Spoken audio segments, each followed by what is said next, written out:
àjjana gën a kawe jigéen ju yaru soo ko gisee rek gis nga waajuram bu jigéen ci teey ci maanu doo gis mukk muy wane ne man sama bàyyi Thione Seck sama raxey Wally Seck waaye yar ba ak teggin ba ak tey ñu bëri ñu ngi soog a am photo nii c'est vrai parce que boo gisee sa daawoo ko gis ci média yi doo ko gis ci réseaux sociaux yi yaroon na ko tànk bu mag ca dee média boo xam ne waroon na ko permettre tey mu génn waaye yaru ba ma ngay fekki baayam yàlla na ko yàlla xare àjjana allahumma amiin ay waaye tey Thione Seck dina am lu ko naqari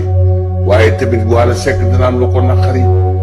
yaay ji dina am lu ko naqari mbokk yi dina am lu naqari ni ñu yeewoo daal baaxul yàlla na ko yàlla xare ci àjjana gën a kawe ñàkk nañu ku baax ku humble ku am yërmande ku baax te Wally tuddee na ko doom moom mi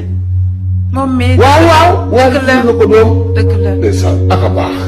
yàlla ko yàlla defal jàmm waaye amiin ndeysaan yàlla ko yàlla xare àjjana amiin gën a kawe amiin àddina nii rek la demal maa ngi ñëw la kese moom laa wax àddina bi jeex na ba pare demal maa ngi ñëw la jeex na ba pare walla yaasin na lépp rafet yàlla ko yàlla xare àjjana amiin amiin amiin allahumma amiin amiin